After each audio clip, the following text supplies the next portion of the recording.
ఆంధ్రప్రదేశ్లో పట్టాదారు పాస్ పుస్తకాలకు సంబంధించినటువంటి విషయంలో ఆంధ్రప్రదేశ్ ప్రభుత్వము కీలకమైనటువంటి నిర్ణయం తీసుకున్నది. ఆంధ్రప్రదేశ్లో అర్హులైనటువంటి పట్టాదారులందరికీ వాళ్ళకి రాజముద్రతో కూడినటువంటి పట్టాదారు పాస్ పుస్తకాలని అందించాలి అని ఆంధ్రప్రదేశ్ ప్రభుత్వం నిర్ణయించింది. ఈ మేరకు ముఖ్యమంత్రి చంద్రబాబు నాయుడు కూడా సమీక్ష చేసి అధికారులకు కూడా ఒక స్పష్టమైనటువంటి ఆదేశాలు జారీ చేశారు. గతంలో YS Jaganmohan Reddy land titling act అనేటువంటిది తీసుకువచ్చి అంతా కొంత గందరగోళానికి గురి చేసినటువంటి పరిస్థితి ఉంది. అదేవిధంగా ప్రజలకు సంబంధించినటువంటి ఏదైతే ప్రజలకు సంబంధించినటువంటి పట్టాదారు పాస్ పుస్తకాల మీద జగన్మోహన్ రెడ్డి బొమ్మలు వేసుకోవటము, అదేవిధంగా రిజిస్ట్రేషన్లకు సంబంధించినటువంటి స్టాంప్ పేపర్ల మీద జగన్మోహన్ రెడ్డి బొమ్మలు వేసుకోవటం, అంటే ప్రజల ఆస్తికి సంబంధించినటువంటి విషయంలో ముఖ్యమంత్రి బొమ్మ వేసుకోవటం ఏంటి, జగన్మోహన్ రెడ్డి బొమ్మ వేసుకోవటం ఏంటి అనేటువంటి దాని మీద పెద్ద చర్చ జరిగినటువంటి పరిస్థితి ఉంది. ఆ విధమైనటువంటి ఇబ్బంది ఆ నేపథ్యంలోని ప్రజల్లో వచ్చినటువంటి అనుమానాలు, దాని మీద ల్యాండ్ టైటిలింగ్ యాక్ట్కి వ్యతిరేకంగా ప్రజలందరూ కూడా తీవ్రమైనటువంటి ఉద్యమం చేసినటువంటి నేపథ్యం. దీంతో కూటమి ప్రభుత్వం ల్యాండ్ టైటిలింగ్ యాక్ట్ని రద్దు చేస్తున్నామని చెప్పేసి ఎన్నికలకు ముందు హామీ ఇచ్చింది కూటమి.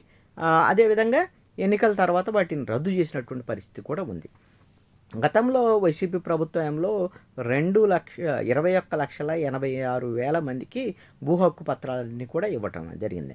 అయితే దీంట్లో రీసర్వేకి సంబంధించినటువంటి అంశాలను పరిశీలించి ఎవరికైతే అసలైనటువంటి హక్కుదారులు ఉన్నారో వాళ్ళందరికీ కూడా ఈ విధమైనటువంటి ఈ భూ హక్కు పత్రాలకు సంబంధించినటువంటి విషయంలో ఇప్పటికే రీసర్వే చేసినటువంటి గ్రామాల్లో ఎవరైతే హక్కుదారులుగా గుర్తించినటువంటి పరిస్థితి ఉందో ఆయా గ్రామాల్లో జనవరి 2వ తేదీ నుంచి 9వ తేదీ వరకు గ్రామ సభలను నిర్వహించి రెవెన్యూ అధికారుల ఆధ్వర్యంలో గ్రామ సభలు నిర్వహించి ఎవరైతే హక్కుదారులు ఉన్నారో వాళ్ళందరికీ పట్టాదారు పాస పుస్తకాలు ఇవ్వాలని నిర్ణయించడం అనేది జరిగింది.